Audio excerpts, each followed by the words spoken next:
Welcome back to the Deep Dive. Good to be here. Today we're taking a plunge into something quite specific but really important using a set of your MSRA revision notes. That's right. The topic is multiple endocrine neoplasia, MEN1. Exactly, MEN1. So our mission today is basically to unpack these notes, pull out all the really high-yield stuff, and try to shape it into a clear guide for anyone revising this. Kind of a shortcut, maybe? Yeah, it's a complex area, definitely. You've got these different types, MEN1, MEN2A, MEN2B, lots of detail. These notes seem pretty comprehensive, covering the genetics right through to management. Perfect. So we'll just walk through them point by point, try and make those key facts stick for exam time. Sounds like a plan. Okay, so let's start right at the beginning. What is multiple endocrine neoplasia, fundamentally? Well, at its heart, MNN refers to this group of pretty rare inherited disorders. The key thing, the defining feature, is that people develop tumors, neoplasms, in multiple endocrine glands. Multiple hormone glands, right? Exactly, often at different points in their lives. And in your notes, call out the three main types we need to know: MEN1, MEN2A, and MEN2B. Okay. And I guess each type tends to hit a specific group of glands. Precisely. The notes lay it out. So MEN1, it's described as this rare hereditary endocrine cancer syndrome. It's often known for tumors in, well, what people call the 3Ps. The 3Ps. Okay, I think I remember this. Yeah, it's the parathyroid glands, the pancreas, specifically the gastroenteropancreatic or GEP tissues, and the pituitary gland. Right. And the notes give some pretty high percentages for involvement. Parathyroid is almost always involved, like 95%. GEP tumors, that's wider, 30 to 80%. And pituitary, also variable, 15 up to 90%. And quite a range on those last two. It is. The MEN1 notes also mention skin tumors, things like angiofibromas, collagenomas, lipomas, usually more of a cosmetic issue, though. Okay, so MEN1, 3Ps plus some skin things, got it. What about MEN2? That's different. Yeah, MEN2 is distinct. It's also a rare familial cancer syndrome, but the notes specify it's caused by mutations in one particular gene, the RET proto-oncogene. Or ET proto-oncogene. Can you just quickly unpack what that means? Sure. So a proto-oncogene is actually a normal gene. Its job is to help cells grow and divide properly. But if it mutates, yeah, it can become an oncogene, basically a cancer-driving gene. It puts cell growth into overdrive. The RET gene specifically is involved in signaling pathways, really important for nerve cell development. Okay. So a mutation there messes things up. Your notes link this to genetic defects on chromosome 10, specifically at location 10q11.2. Chromosome 10. Okay. And MEN2 is really strongly linked with two main tumor types.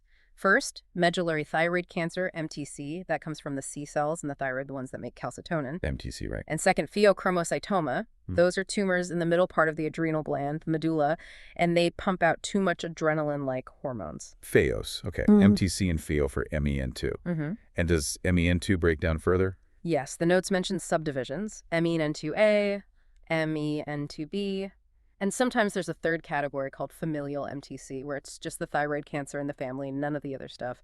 The underlying cause is still usually that RET mutation, but different specific mutations within the RET gene seem to lead to these slightly different patterns, these subtypes. Okay, so pulling that together, the big picture for all MEN types, like your notes stress, is it's about inherited genetic changes leading to tumors in multiple hormone glands. Exactly. And that inherited part is, well, it's crucial. It leads straight into the etiology, the cause, and the risk factors. Right.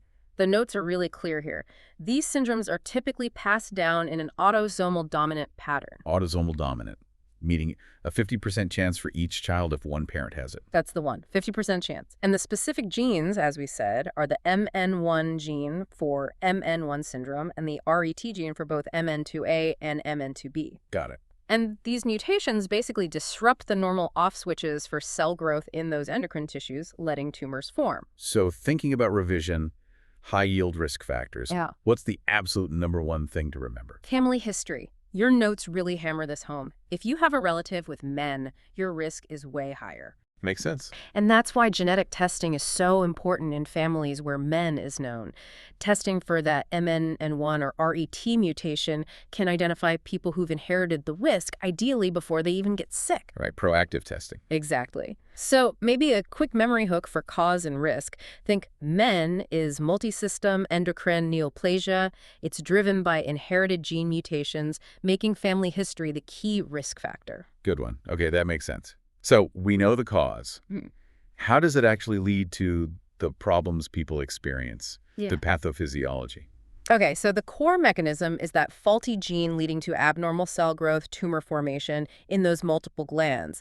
But the really critical bit, clinically speaking, is that these tumors are often functional. Functional meaning they actually do something. Yes, they make hormones. Often they make excessive amounts of whatever hormone that gland normally produces. Okay, so like a parathyroid tumor churning out too much parathyroid hormone. Exactly. Or a pancreatic tumor making way too much insulin or maybe too much gastrin.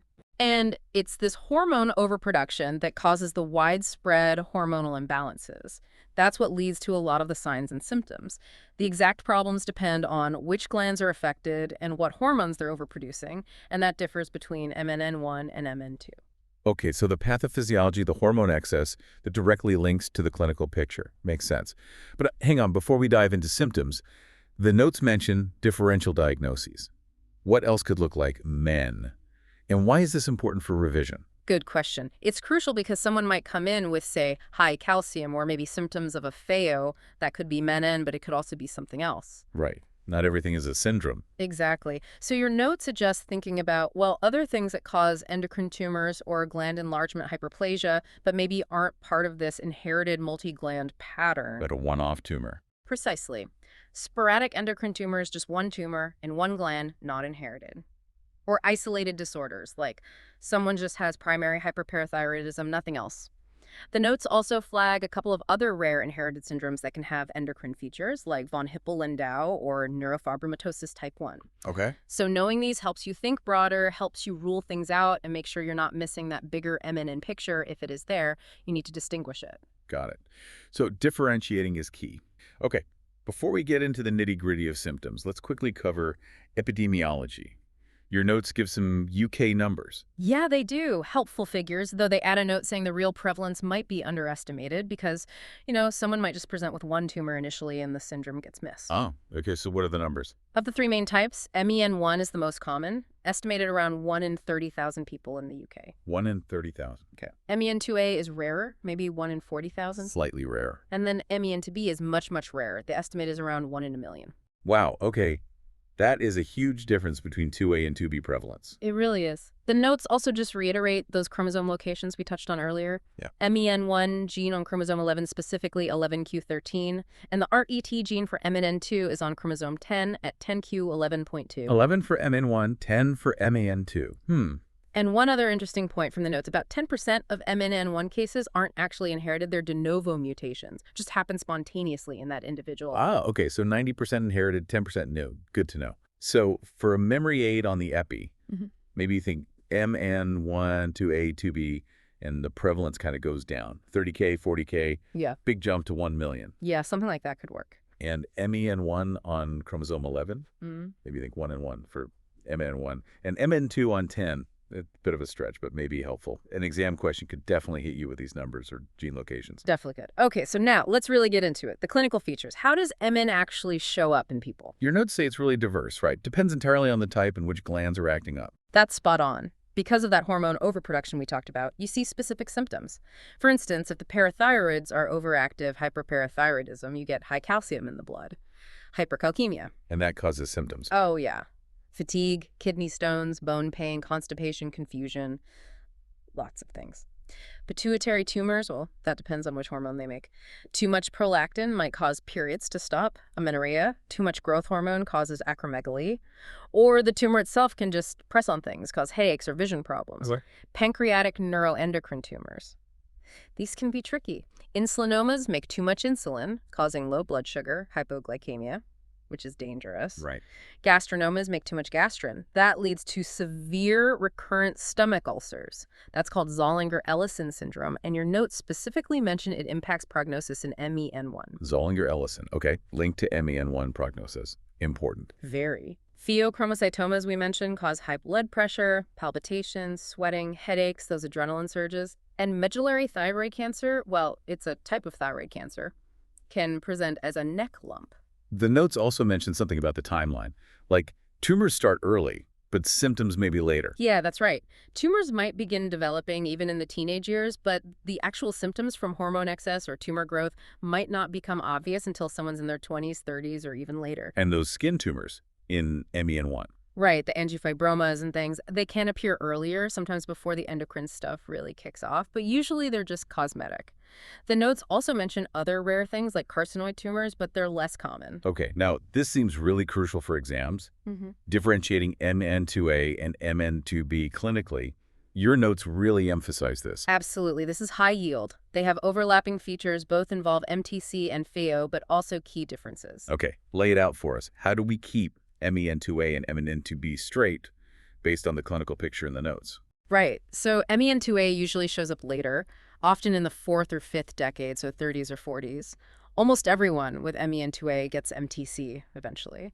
FAOs happen in maybe 30 to 50%, and hyperparathyroidism is seen in about 20% of MEN2A cases, sometimes needing surgery. Okay, later onset MTC, FAO, maybe parathyroid. That's 2A. What about 2B? What are the real giveaways? MEN2B is different. It presents early, often in childhood, and the MTC is typically much more aggressive. That's a critical difference. Early onset, aggressive cancer. Early and aggressive MTC. Got it. But FAOs are also common, maybe 50%, and often in both adrenal glands bilateral. But the real clinchers for MEN2B, the things that make you think, this looks like 2B, are the non-endocrine features, your notes list. Marfanoid habitus, mucosal neuromas, and skeletal abnormalities. Okay, the notes list them, but what do those actually look like? Can you describe them a bit? Good point. Marfanoid habitus means the person has some physical traits similar to Marfan syndrome, often tall and thin, with disproportionately long arms, legs, and fingers. Okay, tall and thin build. Mucosal neuromas are these small, benign, sort of fleshy growths. You typically see them on the lips, tongue, maybe inside the eyelids, little bumps. Right, bumps on lips and tongue. Skeletal abnormalities could be things like scoliosis, curvature of the spine, or maybe foot deformities. And the notes also add intestinal ganglioneuromatosis in about 75% of people with MEN2B. Intestinal ganglia, what now? Ganglioneuromatosis. It's basically abnormal growth of nerve cells in the wall of the gut. Can cause quite severe constipation, diarrhea, or other gut motility problems. Delayed puberty is also mentioned as common in MEN2B. Wow. Okay, so those extra features in MEN2B, the marfanoid look, the mouse bumps, the gut problems, they're really distinct from MEN2A. Absolutely. So for revision, a key takeaway. MEN2A versus 2B. Think age. Later for 2A, much earlier for 2B. MTC aggression, way more aggressive in 2B. And those unique physical signs of marfanoid habitus, mucosal neuromas, gut issues, those strongly point towards MEN2B. An exam question would definitely use those features to test you. Exactly right. Spotting those is key. Okay, so if you suspect MEN1 based on symptoms or that crucial family history, how do you investigate? How's the diagnosis made? The notes mention clinical evaluation, checking that family history again, definitely genetic testing, and then specific lab tests and imaging to find the tumors. Yeah, genetic testing is really central here, especially for screening family members of someone diagnosed. For MN1 families, the notes say relatives get screened for those 3P tumors, parathyroid, pancreas, pituitary. And MN1 gene testing is often done if there's a strong suspicion or multiple relatives affected. And for MN2? For MMN2, testing for that RET mutation is fundamental. It's the key to diagnosis and screening. And what about finding the actual tumors? What tests are used? So for pheochromocytomas, the notes mention checking a 24-hour urine collection for catecholamines and their breakdown products like VMA. If that's high, you need imaging to find the tumor MRI or maybe an MBG scan. MFG, that, the nuclear medicine scan. Yeah, it uses a tracer that hones in on neuroendocrine cells, helps locate FAOs or other neuroendocrine tumors. For medullary thyroid cancer, the main blood test is plasma calcitonin. That's the hormone made by the C cells, so it's usually high. Sometimes a calcium stimulation test is done. Giving calcium makes the MTC release even more calcitonin, confirming it. Okay. Any thyroid lumps would get an ultrasound and probably a fine needle aspiration and FNA biopsy. And for hyperparathyroidism, it's blood tests showing high calcium and high parathyroid hormone, PTH, plus often high calcium in the urine compared to creatinine. The notes also seem to stress regular screening for relatives who test positive for the MEN2 mutation. Yes, very important. Annual screening is recommended. Things like the 24-hour urine for catecholamines and blood tests for calcium and PTH, often starting from around age 10 or even younger, depending on the specific RET mutation. And after thyroid surgery for MTC, regular blood tests for calcitonin and another marker called CEA are used to check for recurrence. CEA, carcinoembryonic antigen. That's the one. It can also be elevated in MTC. The big message from your notes here is that this proactive screening and early diagnosis is absolutely critical for preventing or minimizing complications. For revision, you definitely want to know the key first steps: genetic testing in families, and then the specific biochemical tests, urine catecholamines, plasma calcitonin, serum calcium TH. That emphasis on early detection naturally leads us to management. What's the overall approach? Well, because it involves multiple body systems, it really needs a multidisciplinary team: endocrinologists, surgeons, oncologists, geneticists. Thanks, son. The main pillars are ongoing screening, detecting tumors early, and then tailoring treatment based on the MEN type, which tumors are present, and the individual patient. Treatments can include surgery to remove tumors, hormone replacement if a gland is removed or damaged, and sometimes specific targeted drug therapies. And genetic counseling is key throughout. Absolutely vital for the patient and for advising at-risk family members about testing. Okay, let's break down the management for each type, starting with MEN1. Right. For MEN1, it's managed based on which of the three Ps or other issues are causing problems. For symptoms, medical treatments might be used, like the notes mention diazoxide for hypoglycemia from insulinomas, or PPIs, proton pump inhibitors for the ulcers caused by gastrinomas in Zollinger-Ellison syndrome. Okay. Surgery is common. Those skin tumors might be removed cosmetically. Pituitary tumors are generally managed like any other pituitary tumor. Parathyroid surgery, usually removing most or all of the glands, is done for hyperparathyroidism, but the notes warn that recurrence rates are high. High recurrence. That's tough. It is. And pancreatic tumor surgery. The notes say it's debated, depends on the tumor type, size, whether it looks malignant. Managing metastatic disease, if cancer spreads, follows standard cancer treatment protocols. Okay, quite varied for MEN1. What about MEN2 management? Sounds like the goals might be a bit different there. Yeah, the primary goal with MEN2 is finding those RET mutation carriers early and dealing with the high risk of MTC and pheochromocytoma to reduce illness and prevent premature death. If pheos are found, they need surgery, often removing both adrenal glands, bilateral adrenalectomy. But crucially, this is only done after the patient's blood pressure and heart rate are controlled with medication, like alpha blockers, to prevent a dangerous surge during surgery. Very important pre-op step. Critical. For MEN2A, because the risk of MTC is almost 100%, the standard recommendation is total thyroidectomy, removing the whole thyroid gland. This is often advised even for young patients who have the mutation but no obvious tumor yet. Parathyroid surgery might also be needed if hyperparathyroidism develops. Okay, total thyroidectomy for MEN2A. Now, Yeah. you mentioned earlier MEN2B, MTC is more aggressive. Does that change the management? This seems like another key difference. It absolutely does. This is probably one of the most important management distinctions in the notes. Because the NTC and MEN2B start so early and is so aggressive, the recommendation is for early prophylactic thyroidectomy. Prophylactic, meaning removing it before there's even cancer. Exactly. Removing the thyroid gland in very young children, sometimes even infants, who are found to carry the specific RET mutations associated with MEN2B. The aim is to remove the thyroid before MTC develops and potentially spreads.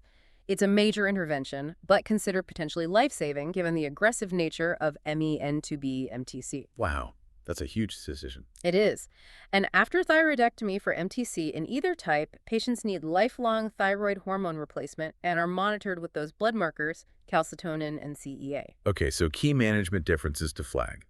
The debate around pancreatic surgery in MEN1 and this really critical aggressive approach with early prophylactic thyroidectomy being standard for MEN2B due to that nasty MTC. You've got it. Those are definitely high-yield points. Which brings us, logically, to prognosis. How do people do long-term? The notes say it's really variable, doesn't it? Depends on the type when it's caught, the tumor behavior. That's right. The good news is that with regular checkups, catching things early, and the management strategies we've discussed, outcomes are definitely better than they used to be. But these are lifelong conditions. Right.